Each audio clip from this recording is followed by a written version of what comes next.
कभी ऐसा हुआ है कि सुबह उठते ही लगे कि आज कुछ नहीं हो पाएगा, जब मोटिवेशन एकदम जीरो हो और अपनी मंजिल बहुत ही ज्यादा दूर लगने लगे। अरे हम सबके साथ होता है ये। किसी भी लंबी जर्नी में ऐसे अनप्रोडक्टिव या कहें कि इम्परफेक्ट दिन तो आते ही हैं। तो आज हम यही समझेंगे कि इन मुश्किल दिनों से कैसे निपटा जाए और कैसे इन्हें भी आगे बढ़ने के मौके में बदला जाए। बिल्कुल, ये लाइन तो सीधे दिल पे लगती है ना। तैयारी का सफर कभी भी सीधी सड़क जैसा नहीं होता। इसमें ऊंच नीच, उतार चढ़ाव सब आता है। कुछ दिन ऐसे होते हैं जब फोकस करना नामुमकिन सा लगता है, पर पता है ये कोई नाकामी नहीं है।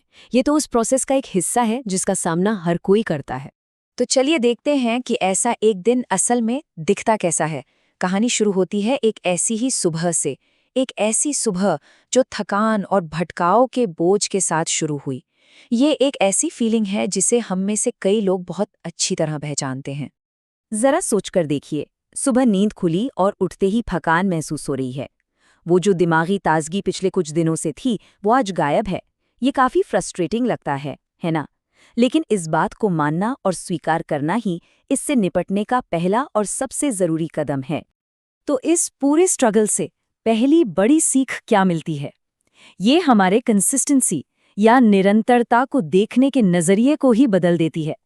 अक्सर हम सोचते हैं कि कंसिस्टेंट रहने का मतलब है हर दिन अपना 100% देना, पर क्या असल में इसका मतलब यही है?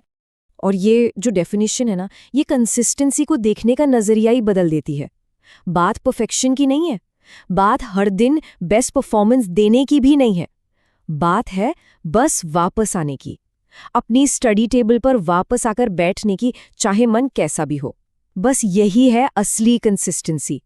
ठीक है, तो जब वापस बैठने का फैसला कर लिया तो उसके बाद क्या हुआ? क्या पढ़ाई हो पाई? अब हम इस बात पर आते हैं कि अपने छोटे से छोटे एफर्ट को भी मानना और उसकी सराहना करना कितना जरूरी है। एक मुश्किल शुरुआत के बावजूद पता है क्या हुआ? काम तो हुआ। दिल्ली सल्तनत पर फोकस किया, इल्तुतमिश के शासन के बारे में पढ़ा, उसके प्रशासनिक सुधारों को समझा और इक्ता प्रणाली जैसे जरूरी टॉपिक्स भी कवर हुए। शायद रफ्तार धीमी थी, लेकिन गाड़ी आगे बढ़ रही थी।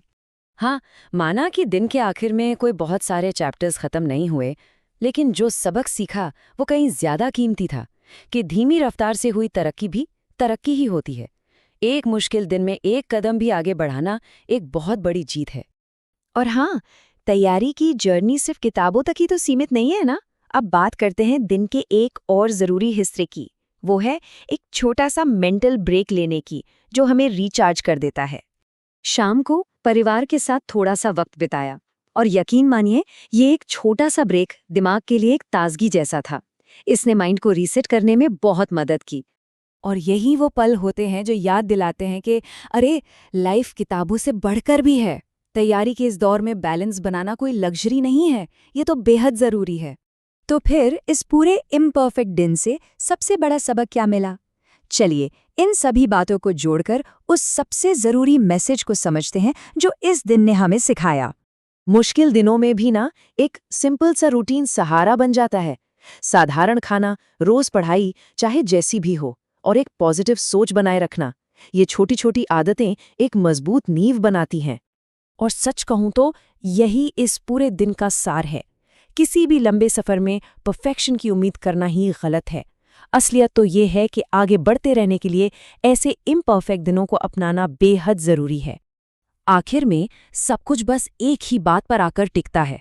रफ्तार जरूरी नहीं है, जरूरी है रुकना नहीं, चलते रहना है बस। और इसी उम्मीद के साथ खत्म करते हैं। हर नया दिन थोड़ा और बेहतर बनने का एक नया मौका लेकर आता है।